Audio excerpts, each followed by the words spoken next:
The stars do not remember us. This is a truth that comes to all civilizations eventually, though most refuse to accept it until the end. We chart their courses and name their children. We bathe in their light and build monuments to their constancy. But the stars themselves are indifferent to our passing. They burned before the first cell divided in our primordial seas. They will burn long after the last record of our existence has scattered into cosmic background noise. I have lived 412 standard cycles. In the archives of the Sithol Dominion, this is considered young for one who holds the rank of High Arbiter. My predecessor, Mathan Voss, served for 2,000 years before she chose the quiet path and allowed her consciousness to dissolve into the resonance web. She once told me that the greatest lesson of longevity was learning to hold loss without letting it hollow you. I did not understand her then. I understand her now. The observation deck of the Whisper of Falling Leaves was designed for contemplation. It curved outward from the ship's secondary hull like a teardrop frozen in crystal, offering an unobstructed view of whatever sector of space we happened to occupy. The architects who designed it 3,000 years ago intended it to inspire peace, perspective, the understanding that whatever troubles plagued the Dominion were small against the vastness of creation. Tonight, I found no peace in the view. The stars here were strange, dimmer than they should have been, their light somehow muted, as though filtered through a grief I could not name. Or perhaps the grief was my own, coloring everything I perceived. I had not slept properly in 18 cycles. My crest feathers, once a proud display of cobalt and silver, now lay flat against my skull, dull with exhaustion. High Arbiter. The voice came from behind me. I did not turn. I recognized the careful footsteps, the slight hesitation before speaking that characterized all junior officers when addressing their superiors in times of crisis. "Speak, Veth," I said. "We've received confirmation from Outer Command." There was a pause. I heard her swallow. "Thyrene Sector has fallen. The last evacuation fleet was caught in transit. 700 million souls." 700 million. I closed my eyes. Somewhere in my chest, in the place where sorrow should have lived, there was only a growing numbness. Thyrene. I had visited Thyrene once, centuries ago, during my first diplomatic mission. I remembered the markets of Ves Prime, the way the setting suns painted the cloud tops in shades of amber and rose, the children playing in the zero-gravity gardens, their laughter echoing through the biodomes. Gone. All of it. And the siege fleet? I asked, though I already knew the answer. Supreme Commander Yeth ordered a fighting retreat to the Coralline line. They lost the undying resolve and the memory of ages, both core dreadnoughts. My talons tightened against the observation rail. The memory of ages had been the flagship of the Dominion's third armada for 800 years. Its captain, Sarath Vel, had been a close friend of my father. At its last reporting, it carried a crew of 47,000. "What of the Hollow?" I asked. Veth's silence told me everything. "They are not slowing," she finally said. "Whatever we throw against them, they absorb, they adapt. The weapons that worked against them 6 cycles ago no longer function. It's as if they—" She trailed off, struggling to find words for the incomprehensible. "It's as if they learn, High Arbiter, not like a machine, not like anything we've encountered in 12,000 years of spacefaring." I finally turned to face her. Veth was young, barely 90 cycles, and had been assigned to my staff only a year before the Hollow first appeared at the edge of Dominion space. She had never known war before this. None of us had, not truly. The Dominion had not faced an existential threat in over 3 millennia. We had grown comfortable, complacent. We had forgotten what it meant to fight for survival rather than expansion or honor. "There is something else," I said, reading the tension in her posture. "Something you hesitate to tell me." Veth's crest feathers rippled with discomfort. Supreme Command has authorized a change in course. We are en route to the Coral Line to reinforce the retreat. We were, High Arbiter, but the Council has convened an emergency session. They have reviewed all remaining strategic options. She met my gaze, and I saw fear there, not of me, but of what she was about to say. They're sending us to the sealed sector. For a long moment, I simply stared at her. The sealed sector. That's impossible, I said. The Valith protocols are absolute. The Concord of 12 civilizations agreed. No vessel enters or leaves. The quarantine has stood for 300 years. The Council believes we have no choice, High Arbiter. The Hollow will reach core worlds within the year at their current advance. We have lost 47% of our military capacity. The Ferenkai Republic has already fallen. The Vost Hegemony is fracturing. The Concord itself is dissolving. Veth's voice cracked slightly. There is only one species in the known galaxy that has never been fully assessed by Dominion intelligence. One variable that was never factored into any of our strategic projections. I turned back to the stars. My reflection stared back at me from the crystal, hollow-eyed, feathers dull, looking far older than my years. The humans, I said. Yes, High Arbiter, the humans. I had been a child when the sealing occurred. 293 standard cycles ago, the Concord of 12 civilizations made a decision that would reshape the political architecture of the galaxy for centuries to come. The humans had been known to us for only a handful of decades at that point. Their world, a small, unremarkable planet orbiting the yellow dwarf star in what they called the Orion Arm, had first been detected by Dominion long-range sensors when their crude electromagnetic signals began reaching interstellar space. We observed them for some time before making contact, studied them, drew conclusions. The conclusions were not favorable. Humans were, by the standards of the Concord's eldest civilizations, barely more than animals. They had emerged from their planetary gravity well only recently, less than 3 centuries before first contact, and in that time had managed to spread to a handful of neighboring systems through slower-than-light colonization. They possessed no faster-than-light capability. Their technology was crude. Their lifespans were tragically brief. Most lived less than a single cycle by Dominion reckoning.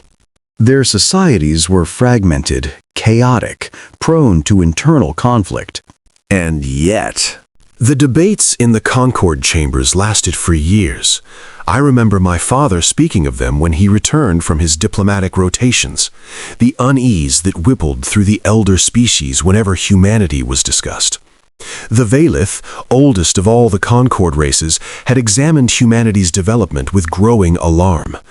They noted how quickly humans adapted to new environments, how they spread, even with their limited technology, colonizing worlds that should have been uninhabitable. How they recovered from setbacks that would have crippled other young species. Most troubling of all was their capacity for violence. The Valith had studied human history, a history written in blood and ash, wars upon wars, genocides, nuclear weapons deployed against their own kind. And yet, somehow, humanity had not destroyed itself. They had clawed their way to the stars despite every obstacle, internal and external, that should have ended them. They are not like other young species, the Valith representative had reportedly said during the final session. They do not stabilize, they do not plateau, they accelerate. Given time, given resources, given access to the wider galaxy, they would become something we cannot control. The ceiling was meant to be a preventative measure, a containment. Humanity's small cluster of colonies was surrounded by a network of quantum-locked buoys that would prevent any vessel from entering or exiting. The technology was ancient, reliable, developed by the Valith themselves during an age when such measures had occasionally been necessary. Humanity was told nothing. They were simply cut off, left to develop or decline in isolation, unable to expand, unable to threaten the established order. For 300 years, we had not thought of them at all. The approach to the sealed sector took 11 cycles. In that time, I received 93 updates from Supreme Command. None of them were good. The Coral Line had held for 4 cycles before collapsing entirely. The Hollow had consumed 3 more inhabited systems, adding their populations to the unknowable mass of the enemy's consciousness. The Vast Hegemony's last warfleets had fought a desperate engagement at the Burning Gulf and been annihilated to the last vessel. The concord of 12 civilizations was now the concord of 7. "We're approaching the boundary," Veth reported. Her voice had grown steadily flatter over the past week. I recognized the defense mechanism. She was learning to hold loss without letting it hollow her, learning faster than anyone should have to. I stood at the center of the command deck, surrounded by officers who moved with mechanical precision, each of them carrying their own private grief behind masks of duty. The Whisper of Falling Leaves was a diplomatic vessel, not a warship, chosen for this mission because the Council hoped that first contact would go more smoothly with an unarmed ship. I had my doubts about that logic, but I was in no position to argue. The Council was desperate. We all were. "Status of the quarantine field?" I asked. "Stable. The Valith buoys are functioning within normal parameters." Veth hesitated. "Although, our sensors are detecting some anomalies along the inner boundary, fluctuations that weren't present in historical data. It's possible the field has degraded somewhat over 3 centuries of autonomous operation." Or it's possible, I thought but did not say, that something has been testing it from the inside. "Prepare the diplomatic packet," I ordered. "Standard first contact protocols, adjusted for the circumstances. We'll broadcast our intentions before crossing the threshold. If there are any human vessels in detection range, I want them to know we're not hostile." The broadcast went out. We waited. Nothing came back. "No response on any frequency," Veth confirmed after several long minutes. "Either their communications technology is incompatible with ours, or there's no one left to answer." I had considered that possibility. 300 years of isolation was a long time, even for a species as stubbornly persistent as humans were rumored to be. Perhaps they had destroyed themselves after all. Perhaps we would cross the boundary to find nothing but dead worlds and drifting debris, the final testament to a species that had been deemed too dangerous to exist alongside us. If so, this entire mission was a waste of time we could not afford. "Take us through," I said. The Whisper of Falling Leaves crossed the boundary of the sealed sector. The first thing I noticed was the silence. Not an absence of sound, Our ship's systems hummed with their usual constancy, but an absence of the background chatter that characterized every other region of space I had traveled. No navigation beacons, no automated warnings, no commercial traffic broadcasting position and cargo. The electromagnetic spectrum was virtually empty. Scanning for settlements, Veth said. According to pre-sealing records, there should be a human colony on the fourth planet of this system. Designation: Mars, in their language. I watched the display as our sensors swept outward. Mars appeared on the tactical map, a small rust-colored world that had been marginally terraformed by human colonists before the sealing. According to our records, it had supported a population of approximately 2 million at the time of quarantine. Picking up structures, Veth reported. Extensive surface installations. But there's no electromagnetic activity, no heat signatures consistent with habitation. Abandoned?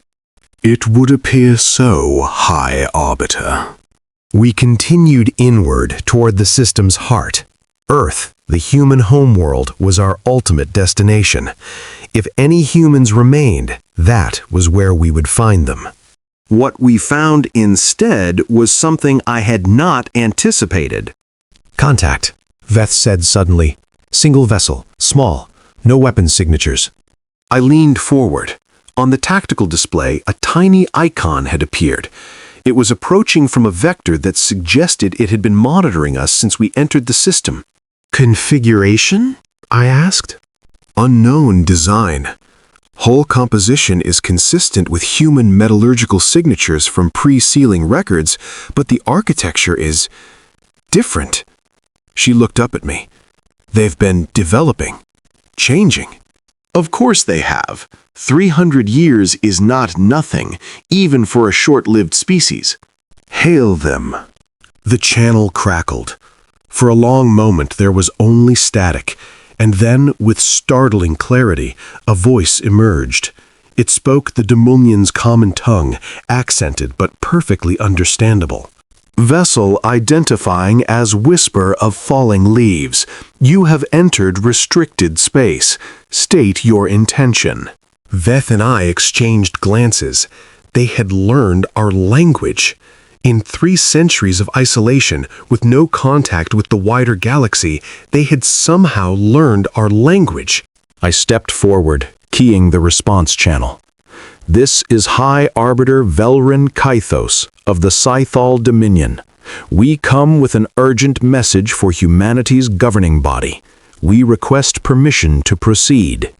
There was a pause. When the voice came again, it was different. Still calm, but with an undercurrent I could not quite identify. The Dominion, after 300 years. It was not a question. Yes, I said. After 300 years. Another pause. Longer this time. I found myself holding my breath. Follow the beacon, the voice said finally. You will be escorted to station threshold.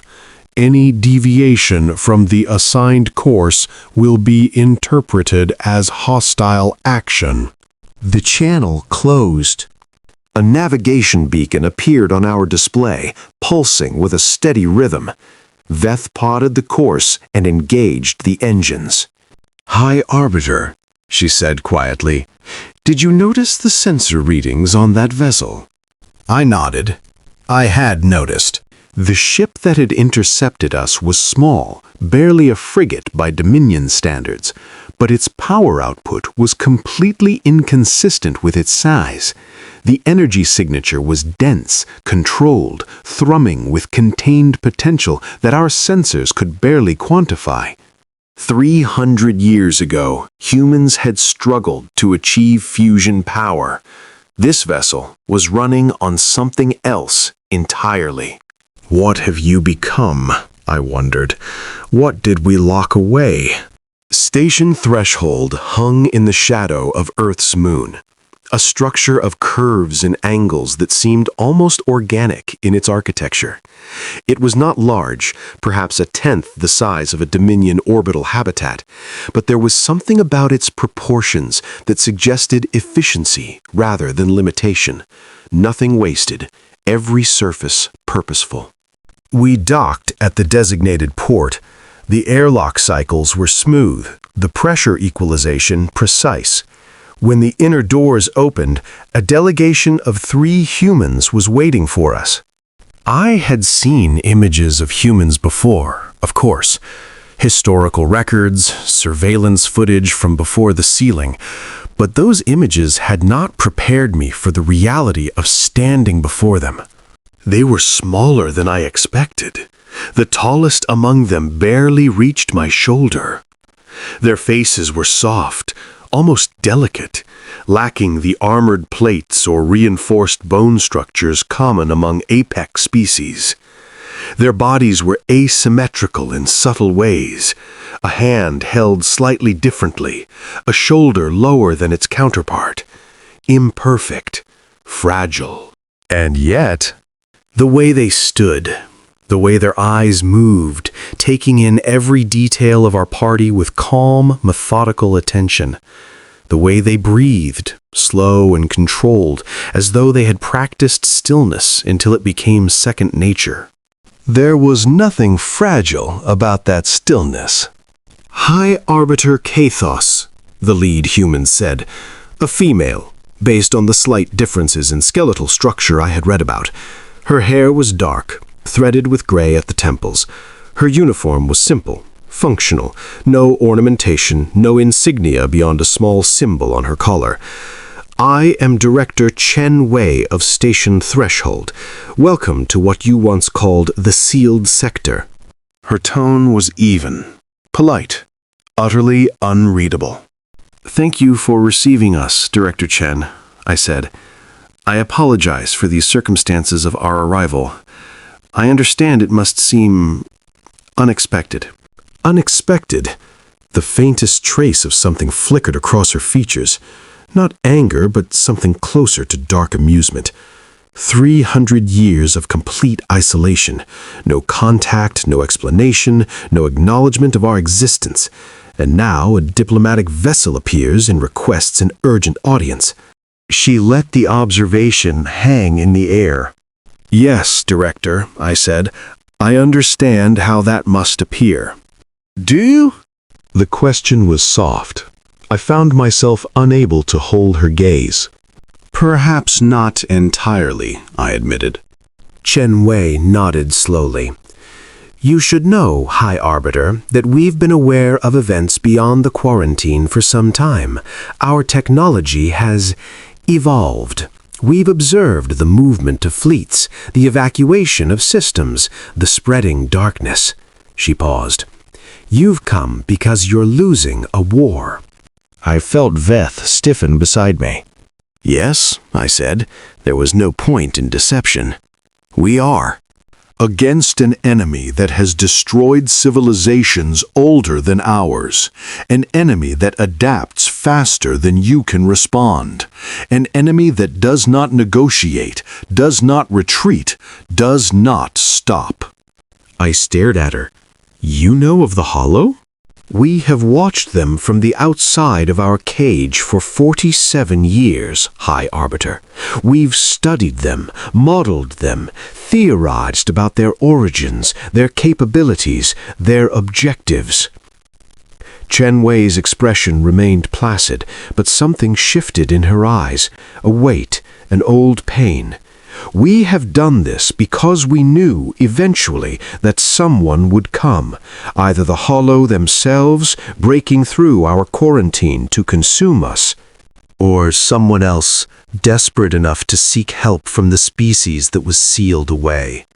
And if it had been the Hollow? I asked. Then we would have fought them.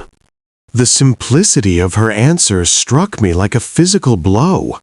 No elaboration, no bluster, no threats or boasts, just a statement of fact, delivered with the same calm certainty with which one might note that water is wet. Director Chen, I said carefully. I would be dishonest if I claimed to fully understand what humanity has become in these 3 centuries. Our intelligence regarding your species is 300 years out of date. But the situation beyond your borders is more dire than you may realize. Entire civilizations have been erased. Billions, hundreds of billions have died. The Concord itself is fracturing. We have come because we have no other options. Chen Wei studied me for a long moment. Behind her, the other 2 humans remained silent, watchful. You sealed us away, she said at last. Your Concord looked at humanity, at our brief, chaotic, violent history, and decided we were too dangerous to be allowed into the wider galaxy. And now, when an enemy emerges that your ancient civilizations cannot defeat, you come to us and ask for help. Yes. Why should we? The question was not angry. It was, I realized, genuinely curious, as though she were administering a test, and the answer mattered. I thought about the question, about everything I had seen and learned in my 400 years, about Thyrene burning, about the memory of ages dying, about the weight of loss that had settled into my bones and would never leave. You should not, I said. Chen Wei blinked, the first visible surprise I had seen from her. We sealed you away out of fear, I continued. We observed your species and saw potential, terrible potential. And instead of offering guidance or partnership, we chose containment. We told ourselves it was prudent, necessary. Perhaps it was, from a certain perspective. But we never considered what it would mean for you. We never asked. We simply acted. And then we forgot about you entirely. I took a breath. You owe us nothing, Director Chen. Less than nothing. If you choose to let the Concord burn, it would be no more than we deserve. Silence stretched between us. That's not what I expected you to say, Chen Wei said softly. It is the truth. Yes, she nodded slowly. I believe it is. She glanced at her companions, some unspoken communication passing between them. Then she turned back to me. You should understand something, High Arbiter. When the sealing occurred, humanity had a population of approximately 4 billion across all our colonies. We were fragmented, barely post-industrial by your standards, still fighting among ourselves over resources and ideologies. The quarantine should have destroyed us. Many of your analysts probably assumed it would. The possibility was considered, I admitted. Instead, it unified us. For the first time in our species' history, every human being faced the same threat, the same enemy. Not each other, but the void itself, the certainty that we were alone, abandoned, left to survive or die with no help coming. She smiled, and there was something in that smile that made my crest feathers rise instinctively. We chose to survive. Director Chen. The population of the sealed sector, she continued, as though I had not spoken, is currently 147 billion.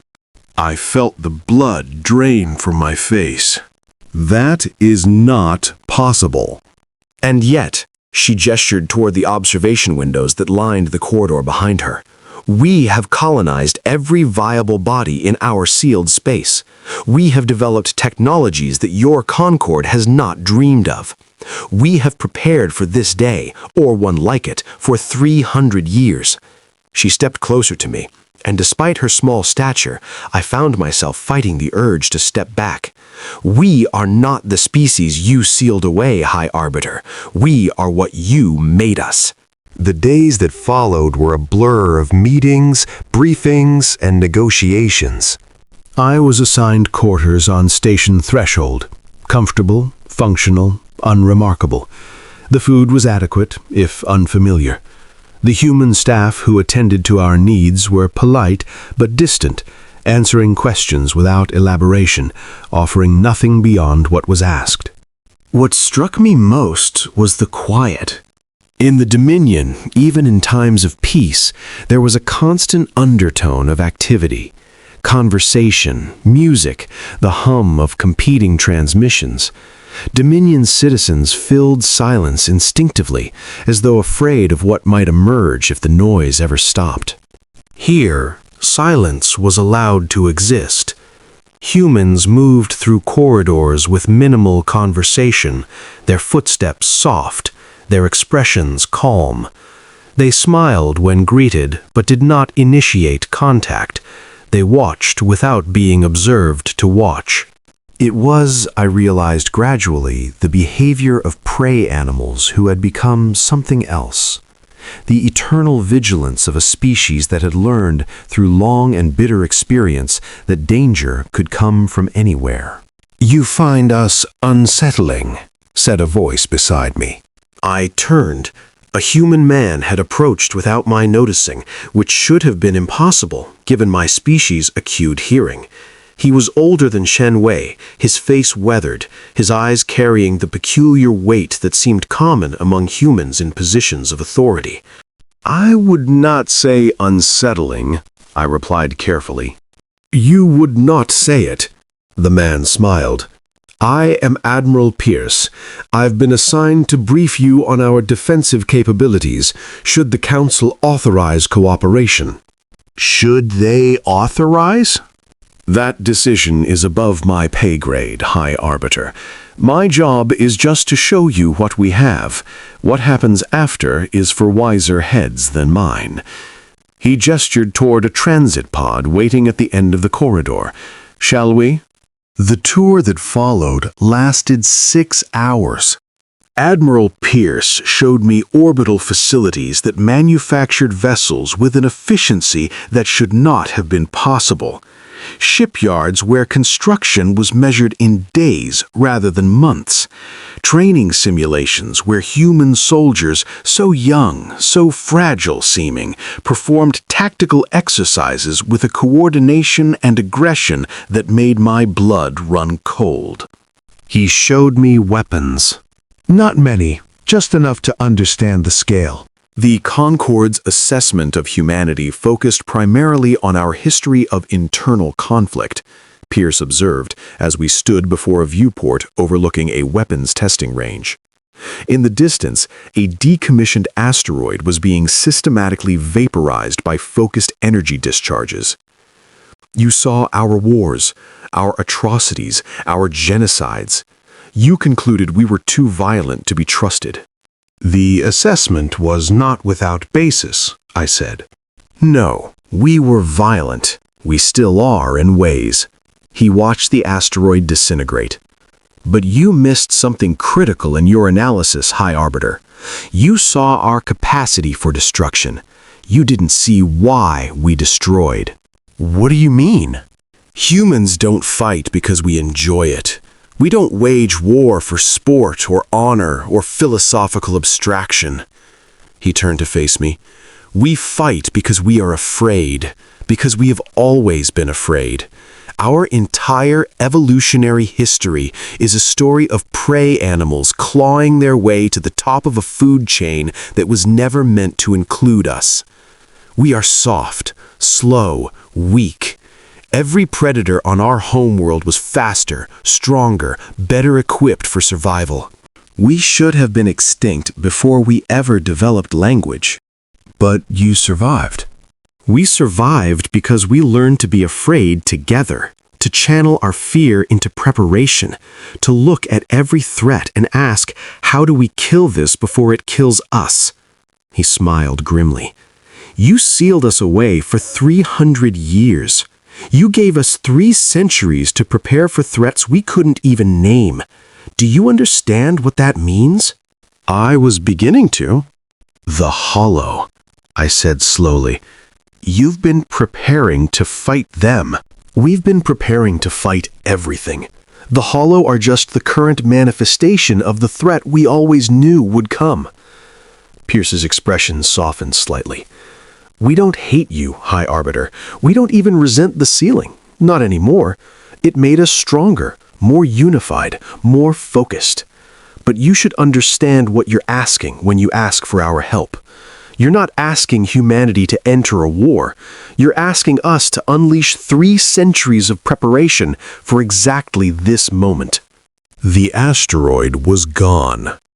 Where it had been, there was only a fading glow of superheated particles.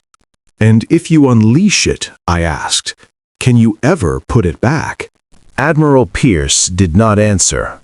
The Council of Humanity convened 3 days later. I was permitted to attend as an observer, seated in a gallery overlooking the central chamber. The space was circular, designed for debate and deliberation, with representatives from every major population center in the sealed sector. I counted over 200 humans in attendance, each one representing millions or billions of their kind. Director Chen Wei presided. The debate was unlike anything I had witnessed in Dominion politics. There were no lengthy speeches, no rhetorical flourishes. Representatives spoke briefly, raised concerns, proposed solutions, and fell silent. Points of disagreement were acknowledged and set aside for later resolution. The entire proceeding had the feel of a machine in motion, each component knowing its function, executing its role, contributing to an outcome greater than any individual could achieve. The tactical situation beyond the quarantine continues to deteriorate, Chen Wei announced. Our latest projections indicate the Hollow will reach the boundary of the sealed sector within 14 months if their current advance is unchecked. At that point, our options become significantly more limited. The Veilith buoys will hold, one representative objected. They've held for 300 years. Against human technology, another replied. The Hollow are not human. We have no data on their capability to breach or circumvent the quarantine field. We have no data on most of what the Hollow can do. Chen Wei raised a hand.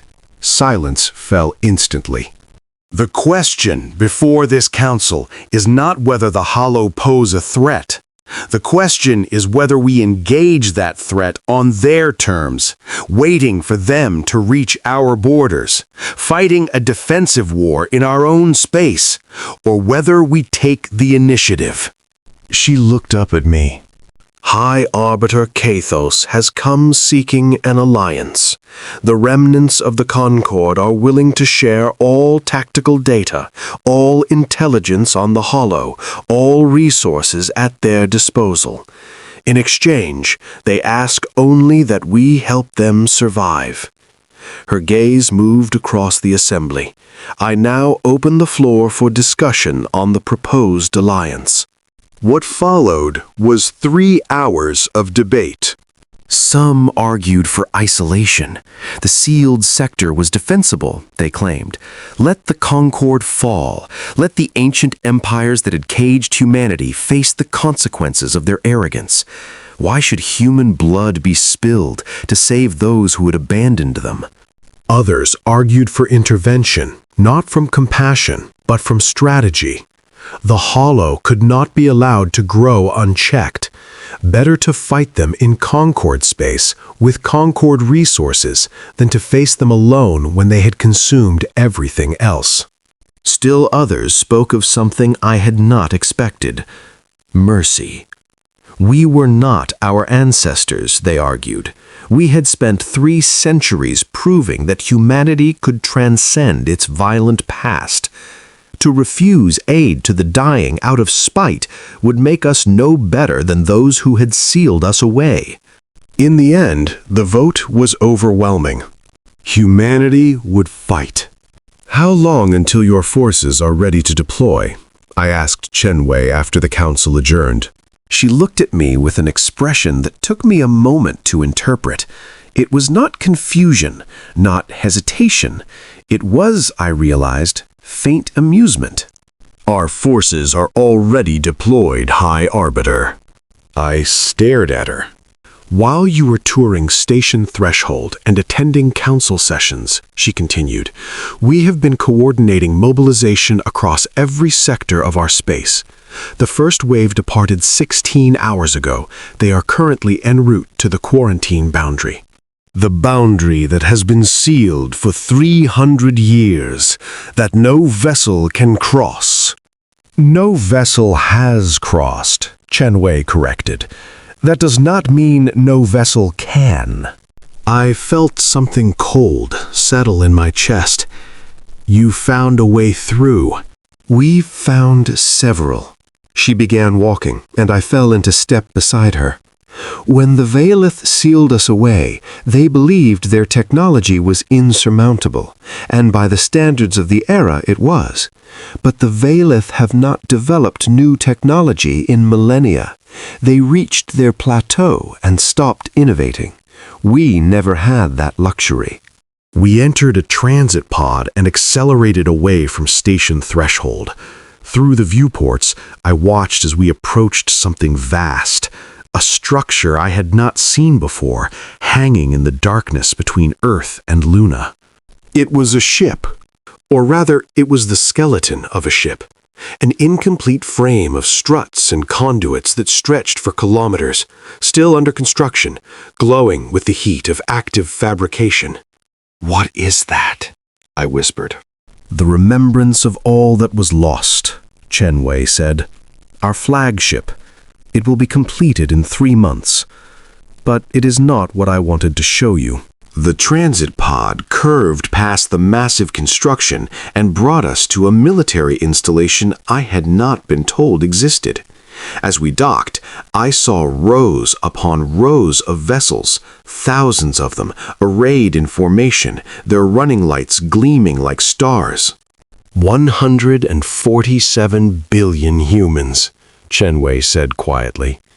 We have been building for 300 years, ships, weapons, soldiers, all in preparation for a day we hoped would never come. She led me to an observation deck overlooking the fleet. In 4 hours, these vessels will breach the quarantine boundary. They will cross into Concord space. They will engage the Hollow. She turned to face me. I wanted you to see this, High Arbiter, because I want you to understand what you have asked for.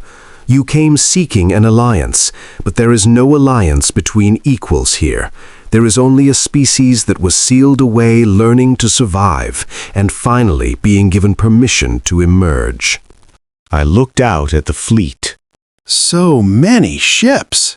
So many humans, each one fragile and brief and burning with a ferocity I was only beginning to comprehend. Why did you agree? I asked. Your council debated for hours. There were arguments for isolation, for letting us fall. Why did they vote to fight? Chen Wei was silent for a long moment. Because we are afraid, she said finally. We have always been afraid, but we have learned that fear alone is not enough.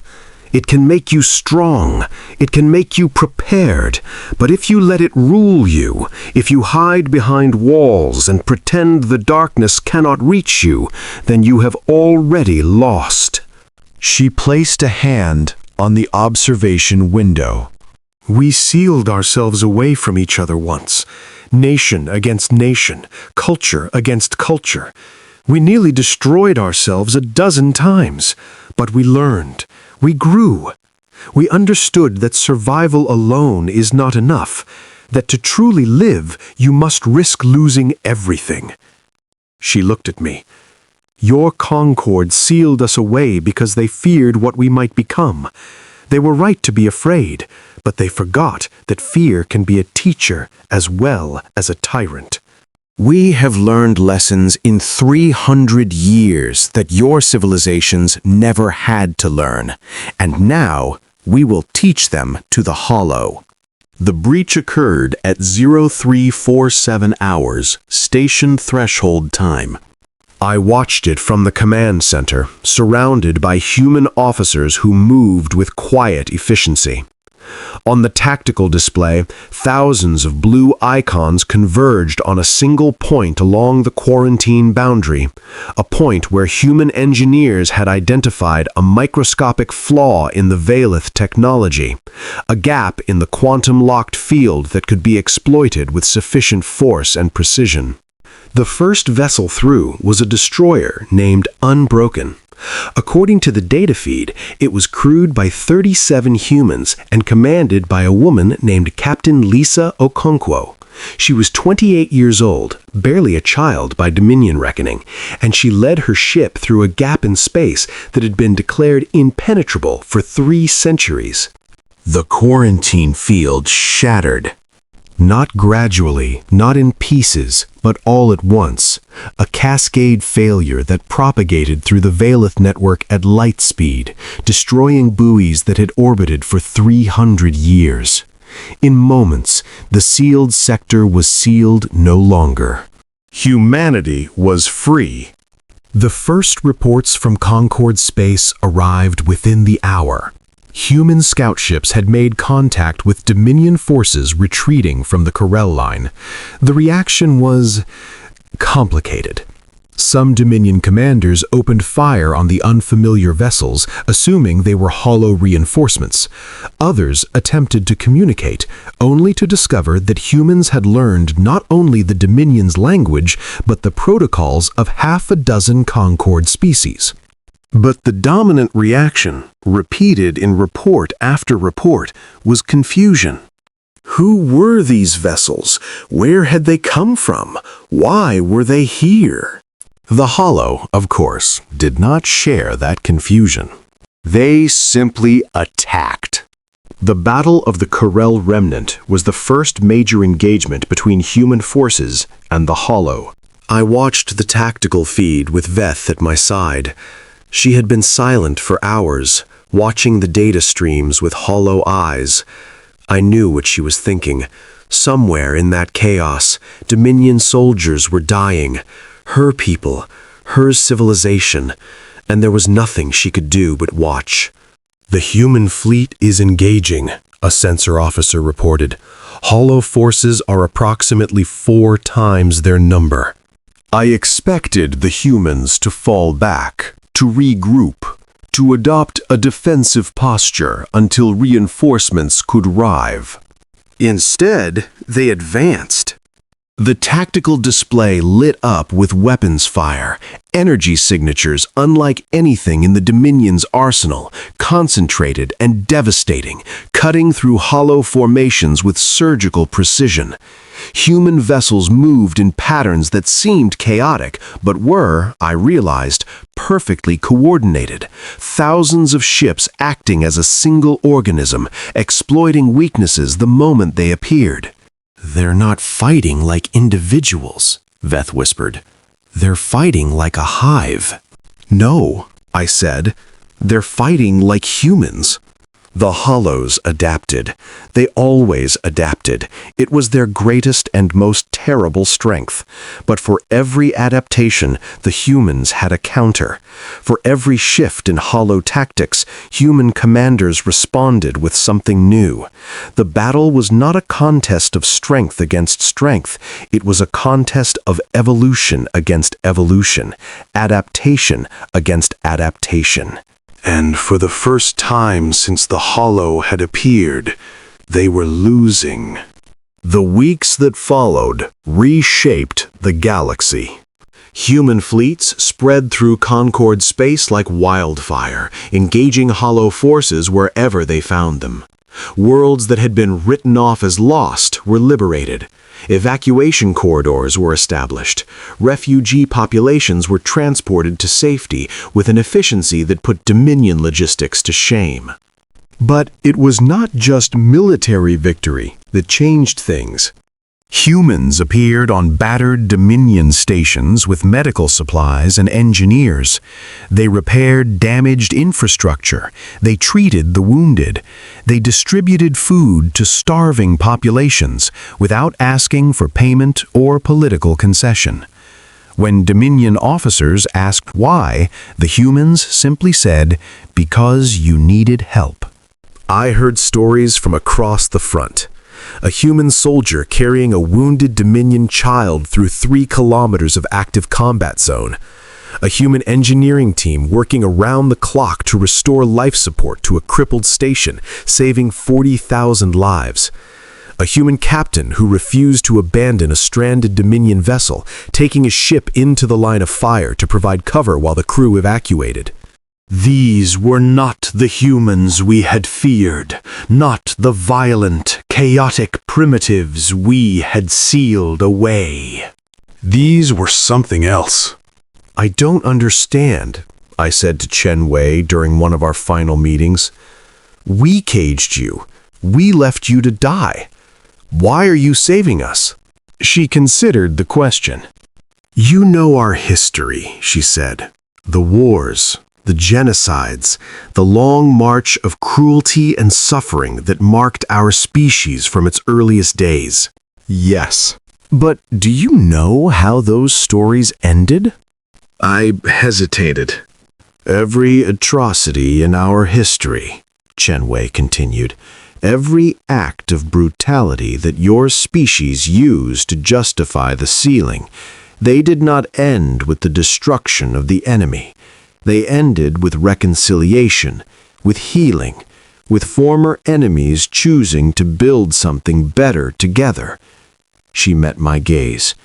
"We invented genocide, but we also invented forgiveness. We created weapons capable of ending our world, and we created treaties to ensure they were never used." We are capable of unspeakable darkness, High Arbiter, but we are also capable of choosing light. And you choose this? To save those who wronged you? "We choose not to become what you feared we would become." She smiled slightly. "We choose to prove you wrong." The final battle of the war, if it could be called a war, took place in the Thyrene system.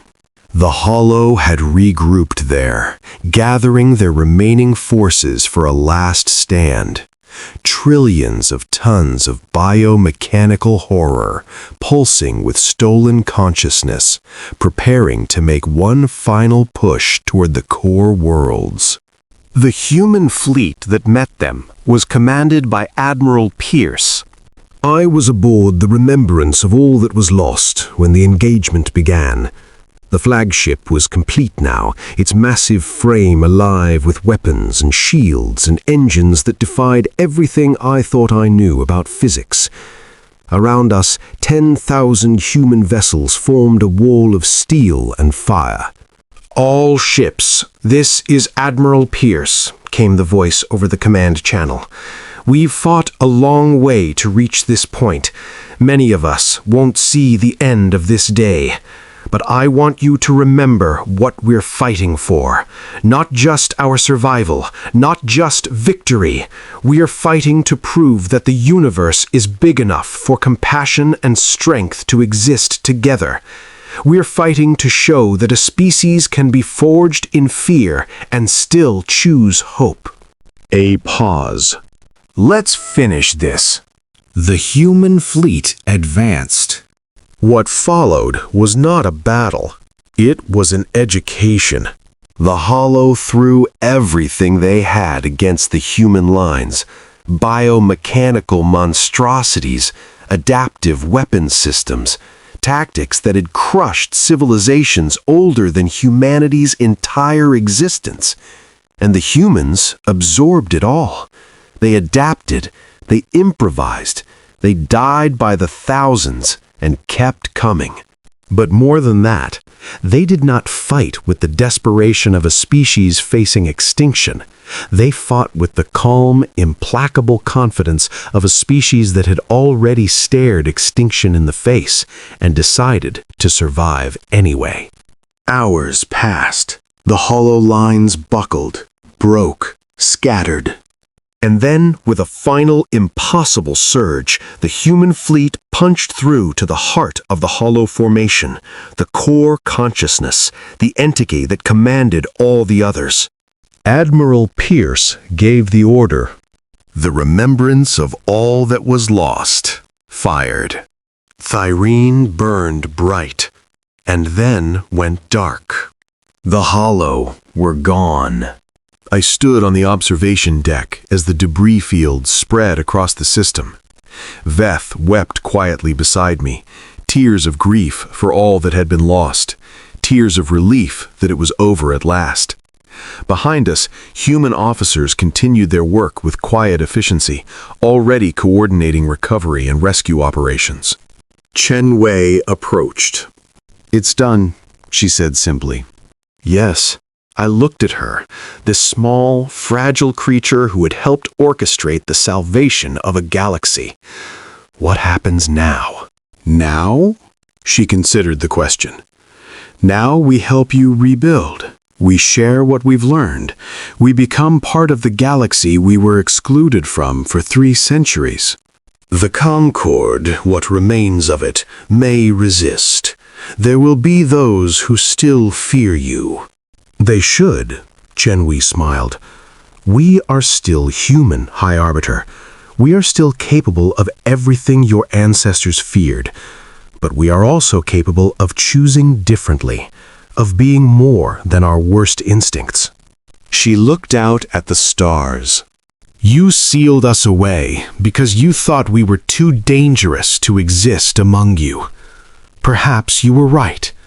Perhaps we are dangerous. But you sealed the sector, and a human vessel broke through. Not because we wanted to conquer, not because we wanted revenge, but because someone needed help, and we were able to give it. I stood beside her in silence for a long moment. "The title of the report I will submit to the Dominion Council," I said finally. I had been struggling to find the right words. And have you found them? Perhaps. I turned to face her. 300 years ago, the Concord of 12 civilizations looked at humanity and saw a threat. They sealed you away and hoped you would fade into irrelevance. Instead, you became something they never imagined. Not the monsters they feared, but something far more terrifying. "And what is that?" Allies, partners, friends. I allowed my crest feathers to rise for the first time in months. You became the answer to a question we did not know how to ask. Chen Wei nodded slowly. The report should begin simply, High Arbiter. 1 sentence, all the meaning anyone needs to understand what happened here. And what sentence is that? She looked out at the stars, the same stars that did not remember us, that would burn long after our civilizations had turned to dust. But in that moment, standing beside a human who had helped save everything I loved, I understood something my 400 years had not taught me. The stars might not remember us, but we could choose to remember each other. Chen Wei spoke. "They sealed the sector. A human vessel broke through." I stood in the silence that followed, feeling the weight of those words settle into my bones. Such a simple statement, such an immense truth. The quarantine had been designed to contain a threat. Instead, it had forged a salvation. For 3 centuries, humanity had burned in isolation, and the fire had made them stronger. Not stronger in the way the Concord had feared, not crueler, not more violent, not more dangerous. Stronger in the way that mattered. They had learned to endure, to adapt, to face the darkness without becoming it. And when the barrier fell, when a human vessel broke through, it was not to conquer, not to avenge. It was to rescue a galaxy that had never shown them mercy. Below us, recovery ships were already moving through the debris fields, searching for survivors. Human and Dominion vessels worked side by side, their crews coordinating through channels that had not existed a month ago. Somewhere in the chaos, enemies were becoming allies. Old wounds were beginning to heal. High Arbiter, Veth said quietly, we've received confirmation from Supreme Command. The Council wants to know our status. I looked at the stars one last time. Then I straightened my crest feathers and prepared to deliver the most important report of my life. Tell them, I said, that the war is over. Tell them that humanity has saved us. Tell them that the sealed sector is open and nothing will ever be the same. Chen Wei placed a hand on my arm, a human gesture of comfort that I had learned to recognize. Welcome to the galaxy, High Arbiter, she said softly. We've been waiting a long time to join it. And in that moment, watching humanity's quiet strength unfold across the stars, I understood at last why the Veilith had been so afraid. Not because humans were monsters, but because humans were something far more dangerous than monsters.